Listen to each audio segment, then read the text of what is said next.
출애굽기 19장부터 신해선 언약 수립 내용을 살펴보도록 하겠습니다. 먼저 19장에 보시면 계명 수여를 여호와께서 준비하게 하시는 거죠.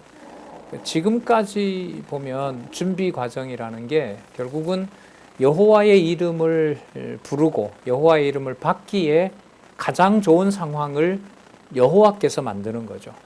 그리고 이때 준비는 미리 말씀드리면 내가 임할 텐데 내가 임해서 내가 모세를 만나서 내가 내 백성인 걸 증명하는 법을 줄 텐데 그 법을 주는 준비를 모세만 하는 게 아니라 너희들도 거룩한 백성이라는 것을 알려주시면서 그게 바로 산주위에 오면 안 된다. 거기 전부 다 오면 죽게 된다. 이런 계명을 알려주시는 거죠. 그 법을 알려주시는 거고 그 와중에 이제 계명을 주시는 일들이 이제 20장에 나타나게 됩니다. 그래서 19장은 계명 수여의 준비와 율법의 계명을 수여하는 내용이 이어지는데요. 준비라는 내용은 여러분 이 성경 개론에서 되게 중요해요. 창세기 1장 1절에서부터 25절까지 제목이 뭐냐 하면요. 언약 수립의 준비예요. 여러분 룻기 아시죠? 룻기와 사무엘상이 다윗 왕조에게 통치 언약 주시는 준비가 돼요. 신약에도 가면은요, 예수 그리스도와 관련된 준비 내용이 나와요. 그래서 준비는 여호와의 이름을 부를 수 있도록 하는 최적의 상황을 누가 만든다? 여호와가 만드신다는 거죠. 그럼 우리 신앙생활로 보면은요, 하루든 일주일이든 평생이든 그때 그 일이 어떤 준비 상황이었느냐, 누구 이름을 깨닫기에 가장 좋은 상황이다? 네, 그렇게 딱 생각하시면 돼요. 그때 그 일도요? 그렇죠. 아까 제가 이렇게 고백으로 말씀드렸으면 구조 속에서 여호와 계시라는 것을 이해해 갈 때 중요한 의미로 다가왔던 게 바로 이 준비 개념이었어요. 예. 자손 언약 성취 섭리, 땅 언약 성취 섭리, 통치 언약 성취 섭리에 보면 꼭 준비를 하세요. 아까 대표적으로 말씀드렸던 게 바로 룻기가 그런 거고요. 통치 언약 성취 섭리에 보면 뭐 하죠?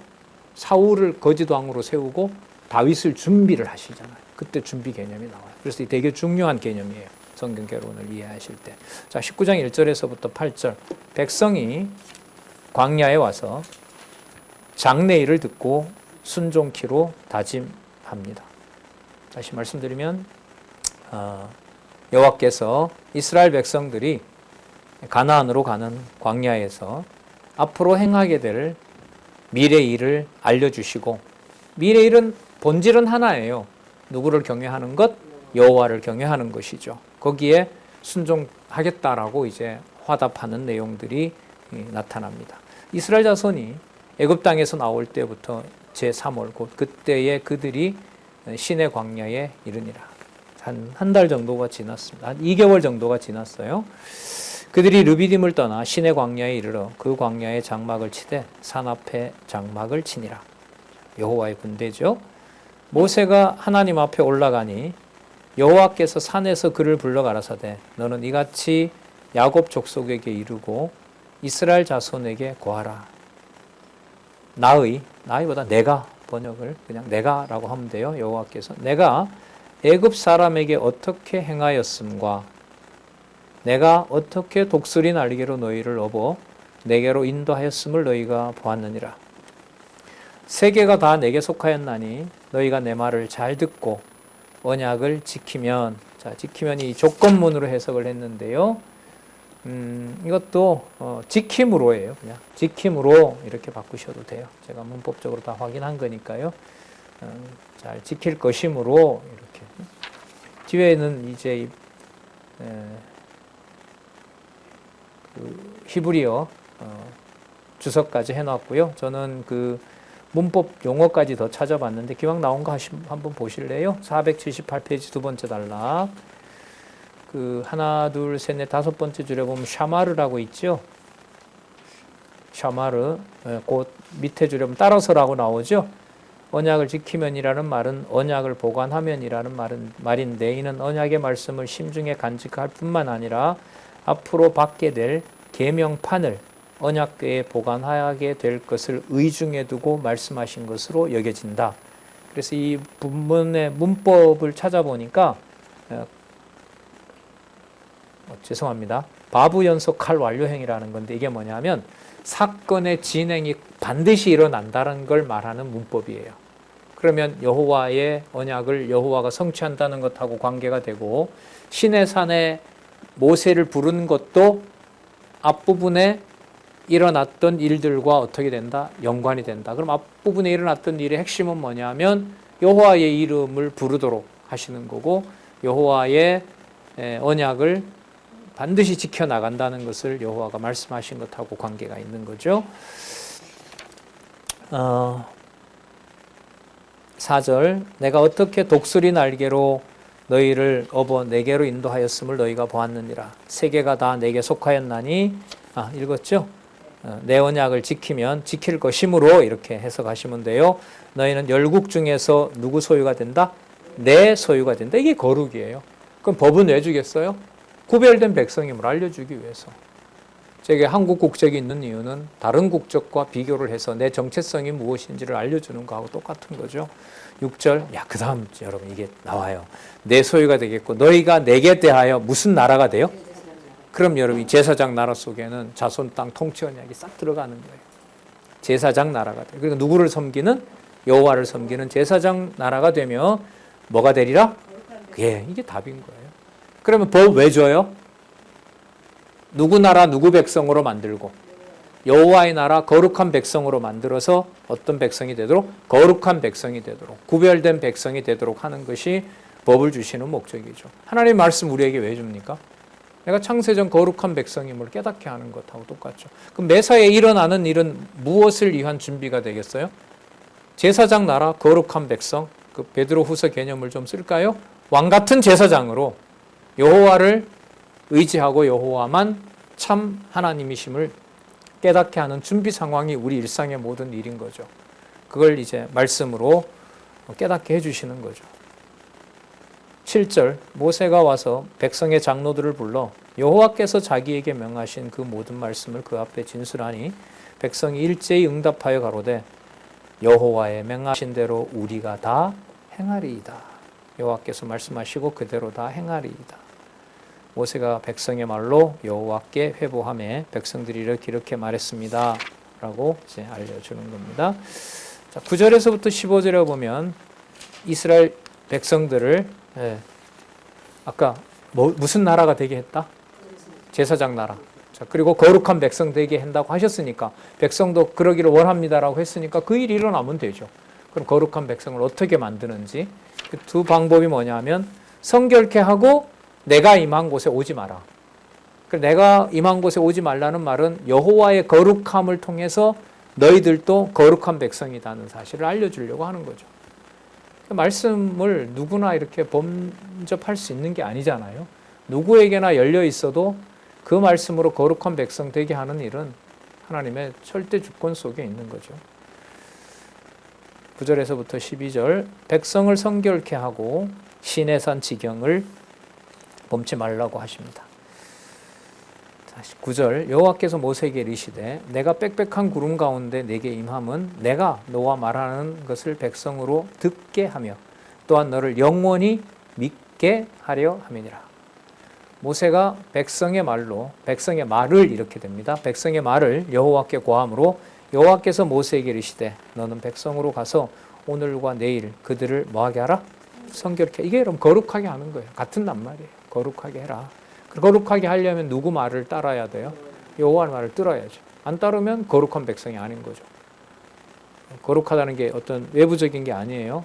하나님의 말씀을 듣는 하나님의 백성이라는 걸 말하는 겁니다. 그들로 옷을 빨고 예비하여 제3일을 기다리게 하라. 이는 제3일에 나 여호와가 온 백성의 목전에 시내산에 강림할 것이라. 여호와의 임재라 그러죠. 여호와께서 이 땅에 오셔서 당신이 원하는 선과 악의 법을 이스라엘 백성들에게 알려주는 겁니다. 너는 백성을 위하여 사면으로 지경을 정하고 이르기를 너희는 삼가 산에 오르거나 지경을 범하지 말지니 산을 범하는 자는 정령 죽임을 당하리라. 손을 그에게 댐이 없이 그런 자는 돌에 맞아 죽임을 당하거나 화살에 쐬어 죽임을 당하리니 짐승이나 사람이나 물론하고 살지 못하리라. 나팔을 길게 불거든 산 앞에 이를 것이니라. 하매 모세가 산에서 내려 백성들에게 이르러 백성으로 성결케 하니 거룩하게 하니 그들이 자기 옷을 빨더라. 모세가 백성에게 이르되 예비하여 제3의일을 기다리고 여인을 가까이 하지 말라 하니라. 그러니까 법을 받을 수 있는 여건과 상태도 누가 다 하세요? 여호와가 하시는 거예요. 그래서 제가 그런 말씀 드리는 거예요. 우리의 삶이라는 게 시작하면서부터 끝날 때까지 여호와의 이름을 부르기에 가장 좋은 상황을 만들어 놓는 것이다. 그리고 가장 좋게 먹을 수 있도록 그때 그만큼 말씀을 듣게 하시는 거예요. 이게 의문의 법이고 유대인처럼 따라가는 법이 아니라 히브리서에 있는 대로 문자가 어디에 가는 하늘과 연관되는 영혼에 이르는 구원과 관련된 말씀임을 성령께서 깨닫게 하신다는 거죠. 그게 실제로 지금 성령 시대에 교회 시대에 우리들에게 이루어지고 있는 겁니다. 16절에서부터 25절 여호와께서 시내산 꼭대기에 강림하시죠. 그리고 모세를 통해서 말씀을 주시고 백성을 경계할 것을 명합니다. 그대로 일러줍니다. 제3일에 우레 번개 빽빽한 구름이 산 위에 있고 나팔 소리가 심히 크게 진동하니 백성들이 다 떨었습니다. 모세가 하나님을 맞으려고 백성을 거느리고 그 진에서 밖에 나왔는데 산기슭에 섰습니다. 18절에 시내산에 연기가 자욱하고요. 여호와께서 불 가운데서 거기 강림하시니라. 그 연기가 옹기점 연기같이 떠오르고 온 산이 크게 진동하며 나팔 소리가 점점 커질 때에 모세가 말한즉 하나님이 음성으로 대답하시더라. 여호와께서 시내산 곧 그 산 꼭대기에 강림하시고 그리로 모세를 부르시니 모세가 올라가매 여호와께서 모세에게 이르시되 내려가서 백성들에게 신칙하라. 이것도 참 어려운 한문이네요. 백성에게 당부하라 이 말입니다. 백성들에게 당부하라. 왜냐하면 백성들이 돌파하고 하나님 왔다고 해서 하나님한테 막 나오려고 하고 그러면 나 여호와께로 와서 보려고 하다가 만일 죽을까 하노라. 그러니까 볼 수 없는 신이라는 게 바로 뭐냐면 구별하시는 하나님이신 거예요. 여호와 하나님을 볼 수 없도록 한다는 게 그냥 여기 보면 우레 번개 빽빽한 구름이 있다는 말은 우리를 두렵고 떨리게 한다는 것이 아니라 택한 백성들에게 나타난 이 여호와는 어떤 신이다? 다른 모든 이방 백성들과 구별되는 신이다. 그걸 알려주려는 겁니다. 또 여호와께 가까이 하는 제사장들로 그 몸을 성결케 하라. 나 여호와가 그들을 돌격할까 하노라. 모세가 여호와께 고하되 주께서 우리에게 명하여 이르시기를 산 사면에 경계를 세워서 산을 거룩하게 하라 하셨사온즉 백성이 시내 산에 오르지 못하리이다. 그런데 나중 일이지만 여기에 가까이 하지 못하니까 뭐 해가지고 뭘 만들어요? 궁금하잖아요.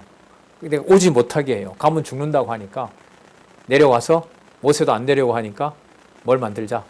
여호와라는 이름으로 우상 만들자. 그래서 이제 만들게 되는 거죠. 그러나 그 우상을 만들 때 모세는 무슨 법을 받고 있어요? 나 외에 다른 신을 두지 말라.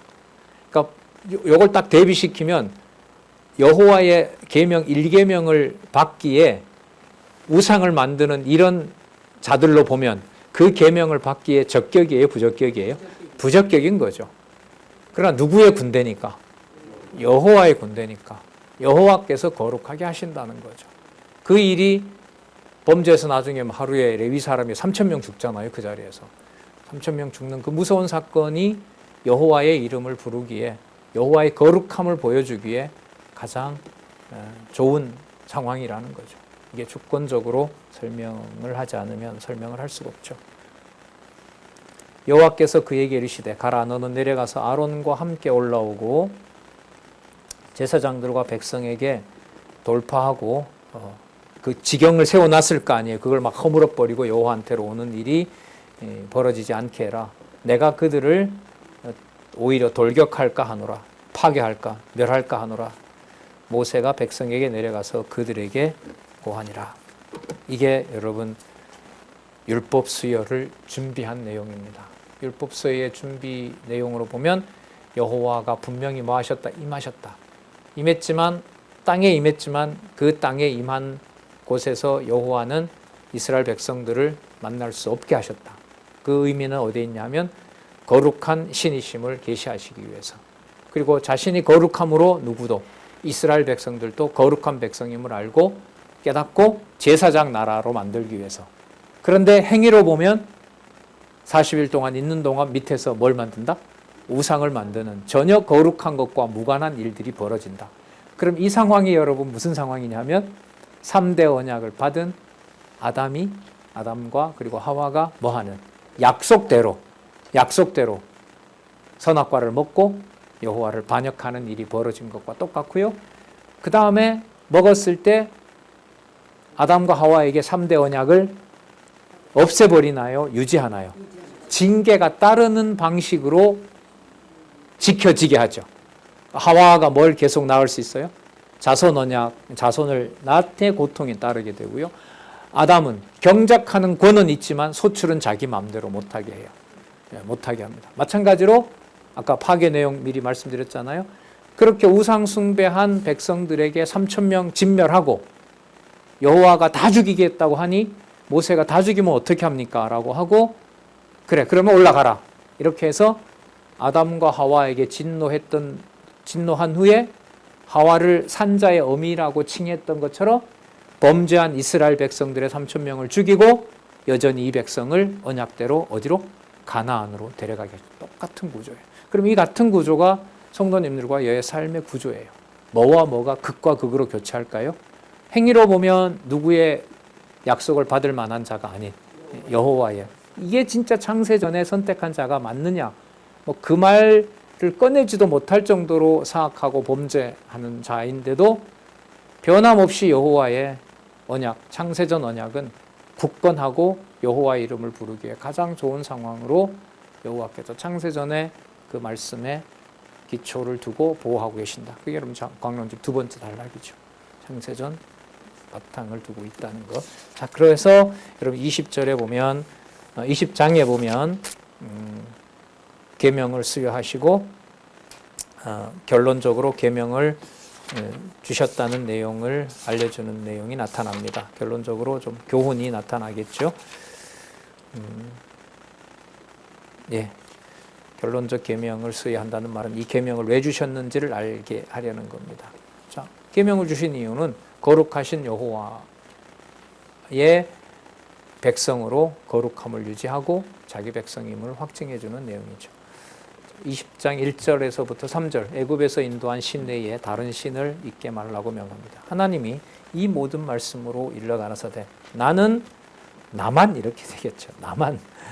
나는 너를 애굽 땅 종되었던 집에서 인도하여 낸 너희의 하나님 여호와라. 나는 여호와라. 이거 모세 부를 때부터 많이 나왔죠. 나는 여호와라. 나는 여호와라. 나는 여호와라. 이런 말씀 4장 13절 스스로 있는 자 이것도 여호와와 연관이 있다고 말씀드렸죠. 너의 하나님 여호와로라. 그러므로 나 외에 다른 신을 내게 있게 말지니라. 여호와는 유일하신 하나님이시니까 다른 신은 이 세상에 존재하지 않는다. 그렇죠? 이스라엘 백성들의 범죄도 그 본질은 1계명을 어기는 겁니다. 그 1계명을 어기면 다른 계명은 뭐예요? 전부 다 어기게 되는 거죠. 다 연관이 되어 있어요. 그런 의미에서 10가지 계명을 10가지로 그냥 병렬을 하는 게 아니라 조금은 제 수준에서 이제 논리적으로 한번 이렇게 연결을 해가 보도록 할게요. 나 외에 다른 신을 두지 말라. 자, 그래서라는 접속사 한번 넣어서 볼까요? 자, 그래서 어떤 형상도 만들지 말라. 그럼 어떤 형상을 만든다는 것은 누구 중심의 신을 구체적으로 만드는 거예요? 그죠? 내가 원하는 신을 만드는 거잖아요. 그럼 이건 첫 번째 계명을 뭐 합니까? 어기게 되죠. 그러면 말할 때 첫 번째 계명이므로 두 번째 계명이다. 이렇게 말씀드릴 수가 있다는 거예요.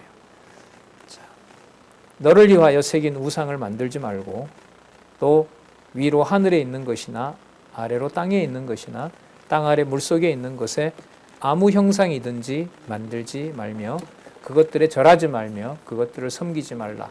왜냐하면 나 여호와 너희 하나님은 질투하는 하나님인즉 나를 미워하는 자의 죄를 갚되 아비로부터 아들에게 3대까지 이르게 하거니와 나를 사랑하고 내 계명을 지키는 자에게는 1000대까지 은혜를 베푸니라.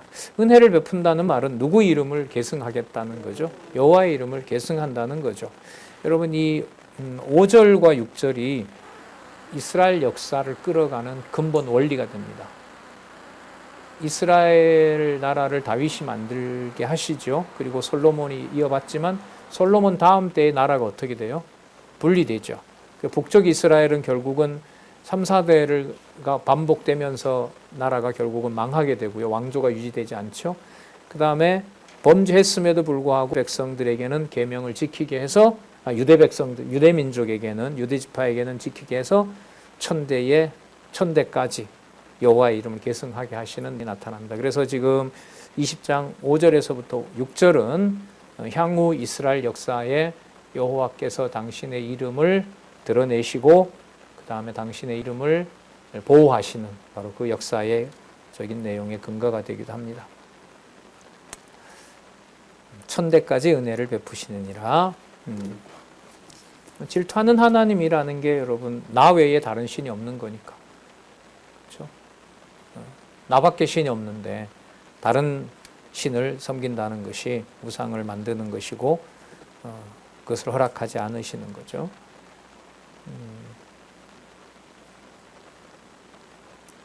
이 주석이 좀 상세하게 설명을 하고 있는데요. 83페이지 밑에서부터 6번째 줄. 이는 이사야 선지자는 내가 넘치는 진노로 내 얼굴을 내게서 잠시 가리웠으나 영원한 자비로 너를 긍휼히 여기리라. 내 구속자 여호와의 말이니라. 그러니까 진노도 하지만 뭐는 끊이지 않는다?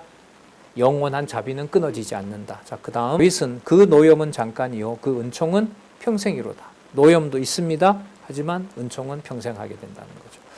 이는 다윗 왕조를 이탈한 북왕조는 3, 4대 만에 망했으나 열왕기하 다윗 왕조는 남쪽 다윗 왕조는 메시아로 이어져 영원히 존속되어 성취된다. 역대기하 이렇게 여기 나오네요. 그죠? 열왕기하와 역대기 나타난 이스라엘 역사의 근거가 출애굽기 20장 5절과 6절로 성취된다는 거, 이 말씀이 성취된다는 거.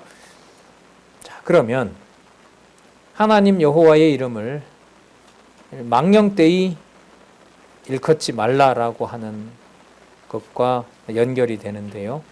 우상 섬기지 않는 것과 여호와의 이름을 망령되이, 헛되이, 여호와의 이름을 망령되이 이른다라는 말은 나 외에 다른 신을 두지 말라고 했으니까 언약대로 이루시는 그분은 누구밖에 없다? 여호와밖에 없다. 바로 그러니까 그분이 뭐가 되신다? 전능자 하나님이 되신다는 거 아니에요?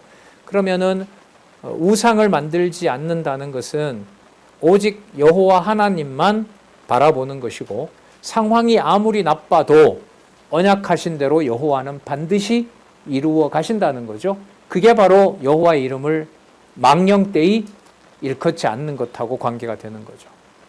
그러니까 우상을 섬기지 않는 것과 여호와의 이름을 망령되이 일컫지 않는 것은 어떻게 같은 일인 거예요. 같은 일. 그러니까 이거는 되고 저거는 안 되고가 아니에요. 다 연관이 되죠. 나 여호와만 오직 신이다.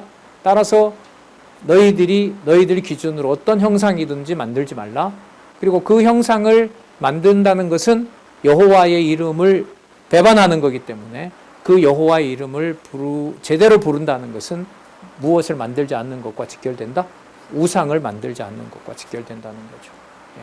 마찬가지죠. 우리에게 신앙생활도 오직 여호와만 바라보게 하는 것이 바로 이 과정에다 두고 있는 거죠. 인간 중심적으로 공유하는 어떤 내용들이 앞서게 되면 그거는 바로 우상이 되는 거고요. 그 우상은 바로 여호와의 이름을 부르는 거지만 유대인들의 경우에 보세요. 여호와를 부르지만 여호와의 이름으로 온 메시아는 어떻게 해버려요? 어떻게 해요? 죽여버리잖아요. 여호와의 이름을 그렇게 불렀는데도 망령되이 불러서 여호와의 이름으로 온 메시아가 눈앞에 있는데 그 메시아를 여호와의 이름으로 온 메시아를 뭐 하죠? 죽인. 이게 여러분 망령되이 일컫는 것에 결정적인 사건이 이 세상에 벌어진 거죠. 그럼 우리 같은 경우에도 누구보다가 여호와 계시를 얘기를 하는데 그리스도가 약속대로 세우신 교회를 내 어떤 방식과 내 어떤 형태를 만들고자 한다면 이스라엘 백성들이 여호와를 망령되이 부르고 유대인들이 망령되이 불러서 결국 누구를 죽이는 메시아를 죽이는 그걸 여기 히브리서에서 뭐라 그래요? 자기 아들을 뭐 한다고요? 짓밟는다고 얘기를 하는 거예요. 그래서 교회라는 개념이 굉장히 무겁고 중요하고 소중하지만은 그 의미에 담겨 있는 것이 히브리서에 나오는 대로 그리스도를, 자기 아들을 다시 십자가에 못 박는, 마음에 안 드니까 내 원하는 교회를 위해서 당신이 한번 죽어라. 참 무서운 말씀이죠. 그러면 여러분, 네 번째가 잘 아시는 대로 안식일 지키는 거잖아요. 그죠? 여호와의 이름을 망령되이 일컫는 것하고 안식일을 안 지키는 것하고 관계가 있죠. 안식일은 뭘 하지 않게 하시는 거죠? 아무것도 하지 못하게 하는 거잖아요. 근거가 뭐냐면 여호와께서 엿새 동안 다 만드시고 그날에 쉬신 거예요. 피곤해서. 좀 따뜻하니까 몸이 탁 처지는 것 같아서 쓸데없는 농담을 하나 했습니다. 왜 쉬셨죠?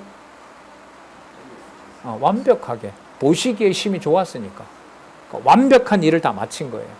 근데 아까도 우리 여러분 봤지만 만나 받았을 때 내일이 주일이야. 그러니까 오늘 나가서 뭐예요? 더 많은 걸 모아와야 돼. 근데 깜빡하고 못했어요. 근데 안식일이에요. 그러니까 아침에 뭐 하러 가야 돼요? 주스러 가야죠. 모으러 가야 되잖아요. 그러니까 뭘 해야 돼요? 일을 해야 되는 거죠. 그럼 일을 해야 되는 것은 누구 말을 망령되게 받았기 때문에 그래요? 그 전날 모아놓으라고 하는 여호와의 지금 귀찮게 하지 마. 내일 아침에 가서 맨날 내려오니까 받으면 될 거 아니야. 그건 언약대로 이루어 가시는 여호와를 뭐 하는 거예요? 말씀을 듣지 않는 거죠. 그러니까 망령되이 일컫는 것하고 안식일을 안 지키는 것하고 뭐가 돼요? 일치하는 거예요. 그게 그 말이에요. 안식일이 의미가 인간적으로 어떤 동작을 멈춘다가 아니라 여호와께서 마련해 준 것을 여호와께서 완벽하게 했다? 이루셨다는 의미가 있는 거예요. 일을 안 하는데 어떻게 먹고 살지? 여호와께서 이 일을 안 하더라도 먹고 살 수 있도록 해주신 거예요. 왜냐하면 그 만나가 계속 하늘에서 내려왔고, 그렇기 때문에 언약대로 이루시는 여호와를 믿지 않는다라는 말은 안식일을 지키지 않는 것하고 똑같아요. 그날도 뭐 해야 돼? 내가 일을 해야 돼. 내가 일을 해야 되는 거죠. 내가 원하는 대로 뭔가를 만들어야 돼요. 그러면 언약대로 이루시는 여호와를 불러놓고 안식일에 나가서 뭔가를 거둔다는 것은 말로는 여호와를 불렀지만 언약대로 이루시는 여호와가 내 마음에 안 드는 거고 누구를 배반하는 일이 돼요? 여호와를 배반하는 일이 돼요. 그래서 우리 그런 말 많이 하잖아요. 예수님 기도를 따라서 뜻이 하늘에서 이루어진 것처럼 땅에서도 이루어지이다. 오늘 모든 일들이. 그런데 내가 원하는 거는 안 된 건 빼고, 내가 손해본 거는 빼고 뜻이 이루어지면 안 되잖아요. 그죠? 그러니까 누가 원하는 것도 들어간 뜻이 이루어져야 돼요. 내가 원하는 걸 포함한 뜻이 이루어져야 돼요. 그러면 언약대로 이루는 여호와가 마음에 들지 않는 거죠. 왜? 내 마음대로 안 해줬으니까. 이게 무엇을 깨는 일하고 똑같다고요? 이스라엘 백성들에게는 원하는 대로 이루어 주셨잖아요, 여호와께서는. 그죠? 그리고 안식일 날 만나를 내려주는 거는 내 기준으로 볼 때는 맨날 내려주던 거 왜 안 내려줘가 되지만 여호와가 보실 때는 그날은 너희들이 일을 안 해도 내가 양식을 주는 복이 아니에요. 그리고 안식일을 복되게 했다는 말이 이건 거예요. 안식일에도 그런 복을 주셨는데 그게 내 마음에 안 드는 거죠. 맨날 주는데 오늘 왜 안 줘? 근데 여호와는 어제 다 준비해 놓으라고 했거든요. 뜻이 하늘에서 이루어진 것처럼 땅에서도 이루어져야 돼요. 그런데 내 방식, 내가 원하는 것으로는 안 이루어져. 그래서 마음에 안 들어. 그래서 마음의 평화가 깨져. 교회도 마음에 안 들고 나 자신도 마음에 안 들고 다 마음에 안 들어. 그러면 안식의 주인인 여호와를 부른다 해도 여호와를 뭐 하는 일이 되죠? 배신하는 일이 되는 거죠. 그 배신하는 일은 역으로 올라가면 뭘 만드는 거. 여호와 필요 없고 보이지 않으니까 내가 우리끼리 모여서 뭘 만들자? 우상 만드는 거하고 똑같은 거죠. 신령한 신학적 의미로 성경 신학이 들어오면요, 좀 속된 말로 꼼짝을 못합니다. 어떤 것 하나라도 여호와라는 이름을 걸게 되면 빠져나갈 게 없어요. 빠져나갈 게 없어요. 그게 제3회 말씀하셨던 여호와의 이름을 망령되이 일컫지 않게 하도록 누가 하신다? 여호와가 하시는 거예요. 그리고 이사야 보면 나와요. 10가지 계명의 관리자가 누구다? 여호와 자신이라고 그럽니다. 그 여호와께서 예레미야에 가면 우리가 관리할 수 없으니까 예레미야 31장 33절에 보면 그 모세에게 줬던 그 돌판을 어디로 바꿔버린다? 네 마음판에다 둬야 된다는 거죠. 그것 가지고는 뭐 하니까? 자꾸 배반하니까. 자꾸 우상 만들고 안식도 안 지키고 분명히 쉬는 건데도 난 쉬면 안 된다고. 내가 좀 원하는 게 있다고. 내가 좀 더 해야 되겠다고. 그런 일들이 벌어지는 거니까요. 그리스도의 통치 외에 내가 뭔가를 하려는 걸 추가하는 것을 히브리서에서는 무슨 주의라 그런다고요? 유대주의. 적그리스도가 되어서 내가 원하는 교회를 내가 세우려 그런다? 세속주의. 그건 이미 뭐가 된 상태죠? 적그리스도가 된 상태라는 거죠. 그런데요, 좋아요. 안식일까지 어쨌든 이렇게 이렇게 준비한 대로 말씀을 드렸는데 갑자기 내 부모 공경은 왜 나올까? 내 부모를 공경하는다. 부모를 공경하는 것하고 안식일을 지키는 것하고 관계가 있을까요, 없을까요? 있어야겠죠. 어떻게 있을까요? 여러분들 좀 얘기를 한번 해보세요. 누가? 부모가 뭘 가르쳐요? 여호와를 가르치는 거잖아요. 그럼 여호와를 가르친다는 말은 아까 보시는 것처럼 하늘에서 정한 대로 그대로 이루어진 거고, 너는 일요일 날도 나가서 더 많은 걸 거두고 더 많은 일을 하고 싶지만 여호와께서는 이 날을 쉬신 것처럼 또 쉬는 걸 통해서 여호와께서 출애굽시켰고 여호와께서 보호하고 여호와가 보호하신다라는 것을 알려주는 것을 부모가 하는 것이 아닙니까? 그죠? 그렇기 때문에 부모를 공경하는 것과 여호와께서 모든 것을 해나가신다는 것, 여호와께서 곧대곧대 가장 더할 수도 없고 덜할 수도 없는 일을 여호와 보시기에 좋았더라처럼, 사람은 만들어 놓고 심히 좋았더라 그랬죠. 그러니까 누구 뜻대로 완벽하게 최선이 이루어진 거예요? 여호와께서. 그러니까 그 말을 부모를 통해서 여호와를 공경하라고 하는 것을 알려주는 거죠. 그 부모 공경은 동시에 뭐가 되냐면 여호와의 자녀로서 살 수 있는 이 땅의 전속의 근거가 되는 거죠. 그래서 뒤에 보시면 그리하면 다음에 너희 하나님 나 여호와가 내게 준 땅에서 뭐가 길리라? 예. 그래서 부모 공경하면 이 땅에서 오래 잘 산다, 이거 맞아요, 안 맞아요? 그럼 이 세상에 생명이 연장된다고 했을 때 생명을 이 세상에서 잘 먹고 잘 사는 또 복을 누리는 것으로 생명을 볼 거냐?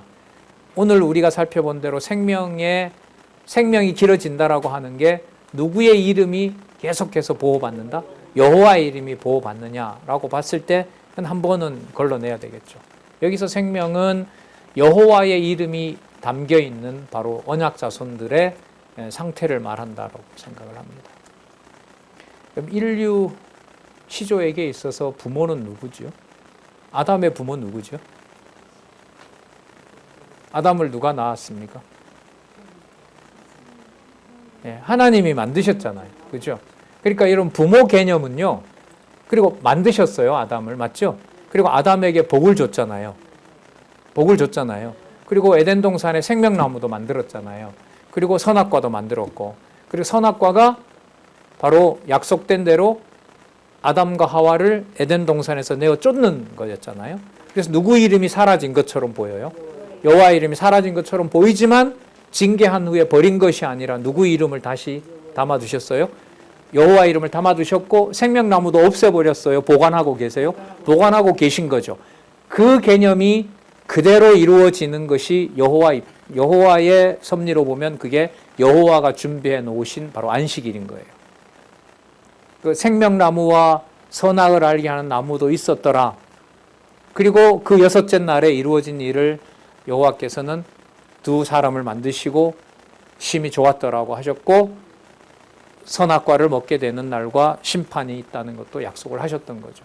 그래서 여러분 제5계명은요, 4계명에 여호와께서 그날에 쉬셨습니다라고 얘기를 해주심으로 모든 것을 완벽하게 자기 뜻대로 이루신 성취 사건을 말하는 거예요.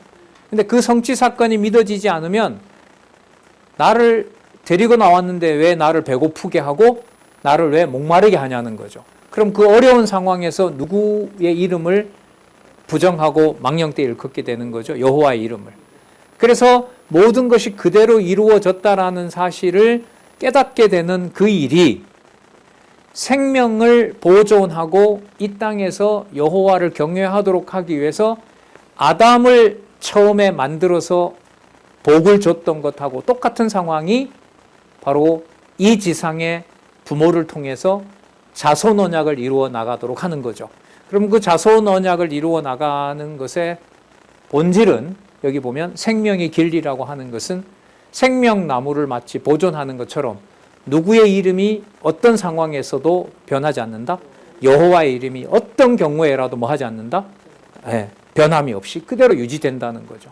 그런 의미에서 누구의 존재가 있는 거죠. 부모라는 존재가 있다는 거죠. 그러니까 부모가 부모로서 자기의 어떤 주체가 되는 것이 아니라 제가 아까 사계명 안식일 이걸 우리가 본문을 안 읽었던 것 같은데 맞죠? 제가 안 읽었던 것 같아요. 다시 한번 읽어볼게요. 8절 안식일을 기억하여 거룩히 지키라. 엿새 동안은 힘써 내 모든 일을 행할 것이나 제7일은 잘 보세요. 너희 하나님 여호와의 안식일이에요. 그래서 안식의 주인이 누구에게 있어요? 예수님이 그랬죠. 내가 뭐다? 안식의 주인이다. 그 예수님이 만들어낸 말이 아니라 이 말을 반복한 거예요. 안식일의 소유격이 누구죠?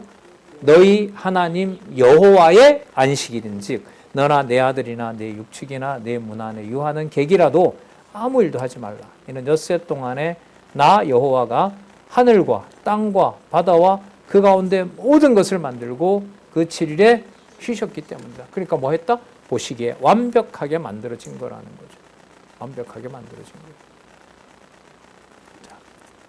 그러므로 나 여호와가 언약대로 성취하셨으므로 안식일을 어떻게 해요? 복되게 하여 그날을 거룩하게 하셨느니라.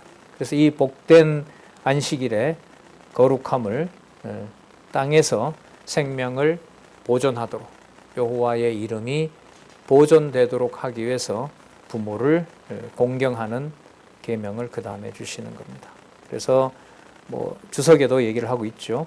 인륜에 속하는 도덕률이라고 볼 수 있다. 세상에서 말하는 그렇게 보이지만 밑에 세 번째 줄 그러나 도덕이 인간의 산물이라면 자, 이 계명은 누구의 명예에 의한 계명이다? 하나님의 명예에 의한 계명이다. 그러니까 도덕처럼 보이는 말씀이 무슨 말씀이다? 영원한 생명의 말씀이다. 이걸 지금 강조하고 있어요.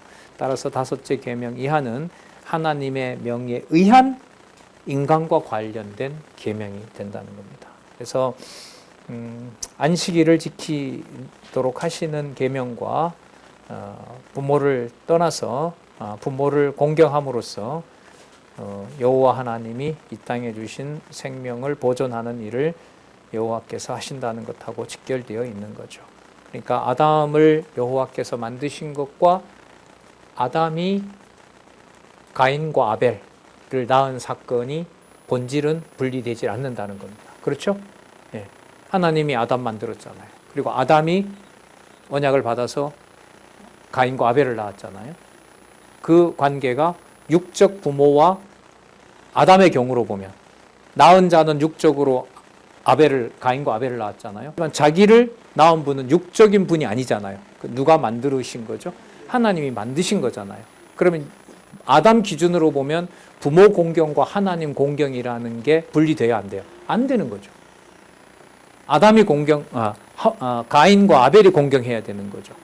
공경해야 돼요? 아버지에게 하나님이 3대 언약을 줬으니까. 그럼 아담은 누구로부터 그 3대 언약을 받았어요? 아버지로부터. 그러면 땅에서 아담이 가인과 아벨을 낳아서 생명을 지속하는 것과 아벨이 하나님의 자녀로 이 세상에서 만들어진 것과 아담의 경우로 보면 두 가지 사건은 분리가 안 돼요. 아담은 땅에서 일어나는 자손의 출발이 되는 거지만 아담이 만들어준 그 하나님은 육신의 부모가 아니라 어디에 있는 분이에요? 하늘에 있는 분이에요. 그러니까 생명나무를 만드신 분이에요. 그러니까 부모라는 이름 속에는 뭐와 뭐가 교차하고 있어요? 하늘에 계신 아버지와 땅에 낳을 자녀가 교체하는 자리가 부모입니다. 그러면 그리스도가 이 땅에 오셔서 하늘에 계신 우리 뭐라 부르죠? 아버지라고 부르죠. 그리고 히브리서 공부한 걸 좀 쓸게요. 근데 그 아들을 언제 낳았다 그러죠? 창세전에 낳았다 그랬잖아요. 내가 너를 뭐 했다? 낳았노라. 시편 2편에 나오잖아요. 그러면 육신의 몸으로 보면 그리스도는 이 땅에 마리아의 몸, 태를 통해서 왔잖아요. 그리고 예수님은 결혼하지도 않았어요. 그럼 예수 그리스도가 그러면 낳는 아들은 육적인 자녀가 아닌 거죠.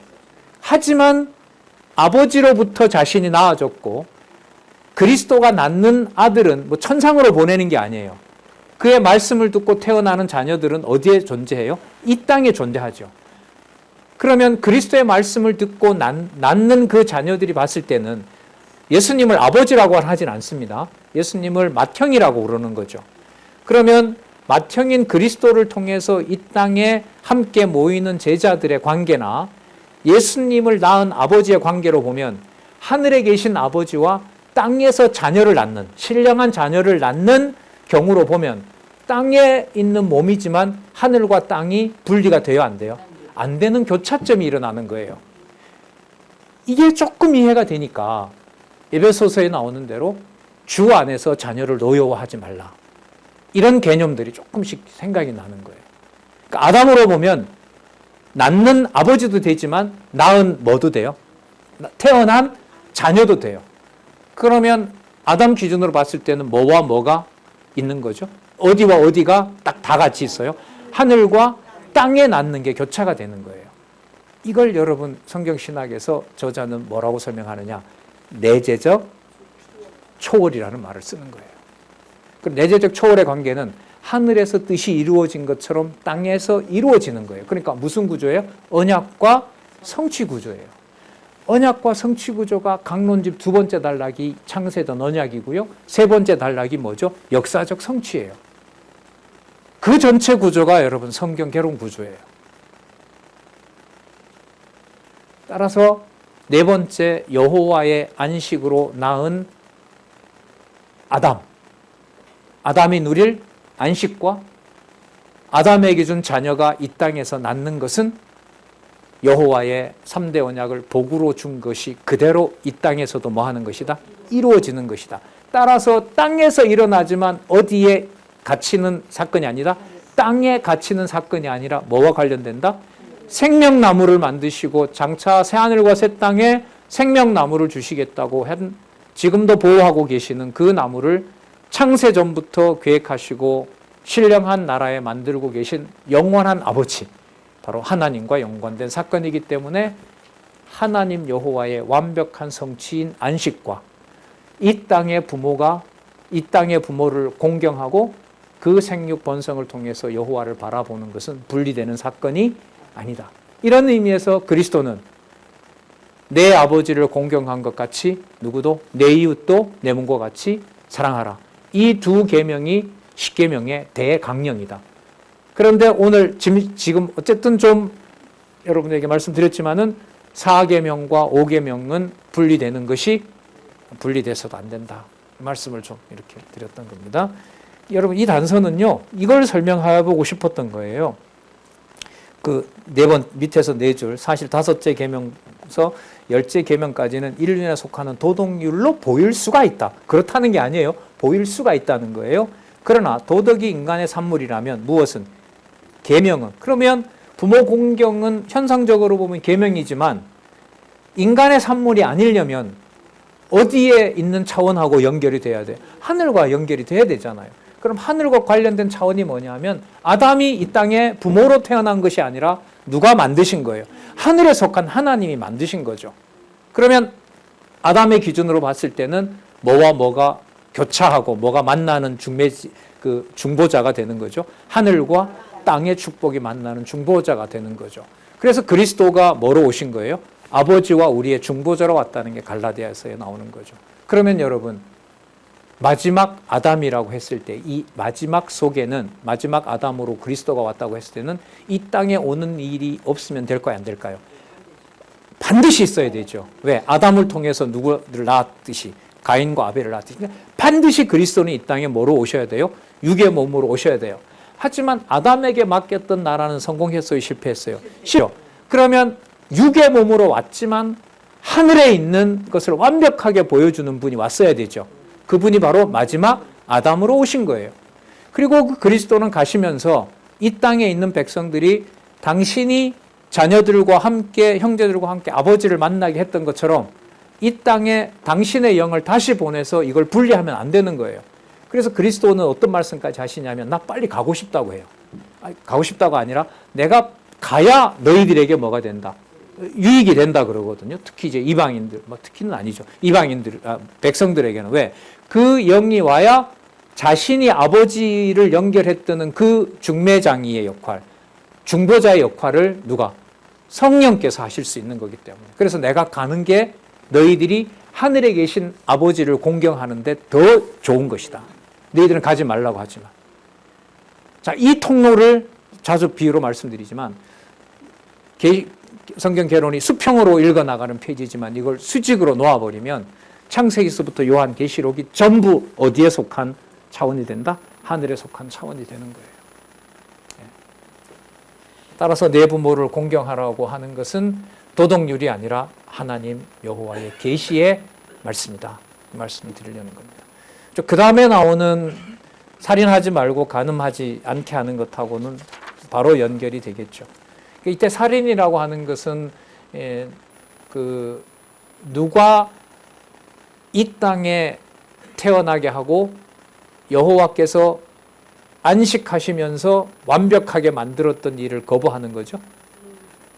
아담과 하와를 만들어 놓고 뭐예요? 심히 좋았더라고 했던 그 여호와의 만족스러운 그 안식을 거부하는 거죠. 거부하는 거죠. 그게 바로 살인이라고 할 수가 있죠.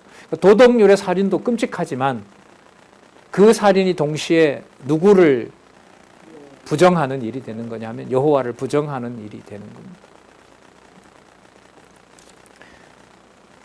간음도 마찬가지죠. 부모를 통해서 자식을 낳게 하는 그 구조를 엉망으로 만드는 게 바로 간음이라고 할 수가 있겠죠. 예.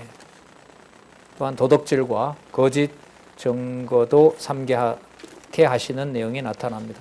여러분, 도덕질이라는 것은요, 이런 거죠. 누구의 소유권을 누구 마음대로 하려는 거죠. 여호와께서 주시는 자손 땅 통치 언약을 내 마음에 안 든단 말이에요. 그러니까 뭐예요? 죽이고 그걸 내가 차지하는 거죠. 그럼 이거는 바로 여호와께서 주신 뜻대로 하신 일이 내 마음에 들지 않는 거죠. 그러니까 제4계명에 있는 대로 뭘 부정하는 거죠? 이런 안식 나한테 필요 없다. 나는 내가 편할 대로 하려고 한다. 여러분, 이게 교회에서 일어나는 일 아니에요. 그게 그러니까 무슨 사건이 되는 거죠? 살인 사건이 되는 거고, 그리스도의 신부를 찬탈하는 간음 사건이 되는 거고, 여기 또 뭐가 되는 거죠? 저 사람 하는 일이 좋아 보이니까 내가 가져가려는 도적질이 되는 거고. 여러분, 이 내용이 제가 말씀드린 게 아니라 이게 갈라디아서에서 육의 열매, 성령의 열매, 이게 다 나오는 거죠. 그 본질은 누가 주시는 안식이 필요 없다는 거예요. 여호와가 주는 안식이 필요 없다는 거예요. 내가 보니까 이렇게 만들어 놓으시면 안 되죠. 왜 이렇게 만들어 놓으셨어요? 사단이 오면 물리치게 만들어 놨지, 이렇게 만들면 안 되죠. 하나님 생기 좀 줘보세요. 제가 다시 만들게요. 이것하고 똑같다는 거죠. 네. 자, 그리고 거짓 증거도 마찬가지인 거고요. 거짓 증거와 그 다음에 탐욕을 금하게 하는 것도 마찬가지입니다. 그러니까 이웃집 소유물이나 그 사람이 가지고 있었던 소유권 중에 제일 중요한 소유가 뭐죠? 자녀를 방불하게 하는 사람인 거죠. 종들 아니에요. 나중에 여러분 그 계명에 가면은 볼 때 보면은 여자를 노예로 사왔더라도 그를 아들에게 며느리도 또 줄 수 있고요. 그리고 마음에 안 들더라도 자식 낳는 일과 먹이는 일과 입히는 일을 반드시 지키라고 합니다. 주인에게. 그러니까 자녀와 관계된 일에서 소유권과 직결되는 것 중에 하나가 바로 뭐냐 하면 바로 남의 집 종을, 다른 사람을 자기의 종으로 삼는 거예요. 그래서 이웃에 있는 소유물을 탐낸다라고 하는 것은 여호와께서 해놓으신 일이 마음에 안 드니까 내가 뭐 하는 거예요? 더 추가하려는 거죠. 그게 뭘 깨는 게 돼요? 안식을 깨는 일이 되는 거죠. 편하지 않는 거예요. 누가 해놓은 게. 여호와가 해놓은 게 마음에 안 들어. 예. 그래서 내 마음대로 만들어야 돼. 그러면 부모도 바꿔야 되고 도둑질도 해와야 되고 남의 소유도 가져와야 돼요. 그러니까 여러분 이 두 가지 계명이 그리스도께서 사랑으로 다 완성했다 그러잖아요. 그러니까 육의 몸으로 온 그리스도가 형제를 사랑하는 지체를 사랑하는 대속주가 되심과 동시에 누구의 완벽한 아들도 되는 거예요. 여호와 하나님 아버지의 완벽한 아들도 되는 거죠. 그 모든 게 여러분 이 소유를 탐내지 말라고 하는 10가지 계명 속에 전부 이렇게 모여 있다고 저는 생각을 합니다. 그리고 489페이지에 보면 결론적 계명을 수여한다는 말씀이 나오는데 10가지 계명을 주고 다시 한번 여호와께서 뭐라고 하냐면 신상 만들면 안 된다. 이렇게 분탁을 해요. 신상 만들면 안 된다. 그러면 너 원하는 대로 누구를 조작하면 안 된다. 네 마음에 안 들더라도 여호와를, 그러니까 네가 원하는 여호와를 너가 만들려고 하면 안 된다. 그럼 몇 계명으로 돌아와요? 제1계명으로 돌아오죠. 제1계명이자 앞에 얘기했던 계명 전체를, 그리고 이 땅에 나타난 육의 존재가 여호와를 섬길 때 가장 완벽한 생육 번성의 과정이다. 그걸 여러분 어기니까 뭐예요? 손자가 보는 앞에서 할아버지, 엄마, 아버지 싹 죽여버리는 거예요. 그러니까 그걸 도덕률로 보면 설명이 될까요? 절대로 안 됩니다. 이거 진짜 큰 짐이에요. 이게 해석 못 하거든요, 지금. 그러다 보니 여러분 찬송가 뒤에 보면 개신교도 찬송가에다가 뭘 뒤에 붙여놓죠? 십계명을 붙여놔요. 주기도문은 그리스도가 다 주시는 안식이거든요. 사실 그 찬송가 처음에 나오는 거. 그럼 그리스도가 준 안식이 그 결과가 찬송 내용이라고 보면 이게 되는데 끝에다가 다시 또 뭘 붙여요? 십계명을 붙여놓는다는 말은 찬송을 더 이상 뭐 하지 말라는 거, 부르지 말라는 말이 되는 거죠. 차라리 주기도문만 앞에 놓든가. 근데 이게 여러분 누구 구조였냐 하면 500년 전에 칼빈 이후로 개혁파 신학자들이 창세전 은혜로 구원받았다고는 하는데 나타난 성도들의 도덕적 행위를 보고 해석할 능력이 없어요. 저건 아니지. 어떻게 교회 다니는 자가, 예를 들면 칼빈이 어떻게 사람을 사형 선고를 하라 그러지? 불에 태워주기라고 하거든요. 칼빈도 그 제네바의 시장이었기 때문에 행정권을 발동합니다. 지금 얼마나 칼빈 싫어하는 사람들이 유럽에는 훨씬 더 많아요. 그렇게 사랑 은혜 얘기하더니 예정론 가지고 한 게 결국은 화형이냐? 그게 뭐가 안 돼요? 도덕적인 룰로 접근을 하니까 이게 엄청난 일이 벌어져요. 실제로 해버리면 하나님의 이름으로 뭘 하는 일이 벌어지고 사람을 죽이는 일이 되고, 해석을 안 하려니 교회에 무질서를 해석할 방법이 없고, 그러니까 구원이라는 방법으로 설명이 안 된다는 거죠. 그걸 지금 우리는 누구 이름으로 계속 끌어올려서 모으고 있어요? 그렇죠. 그래서 여러분 진짜 중요해요.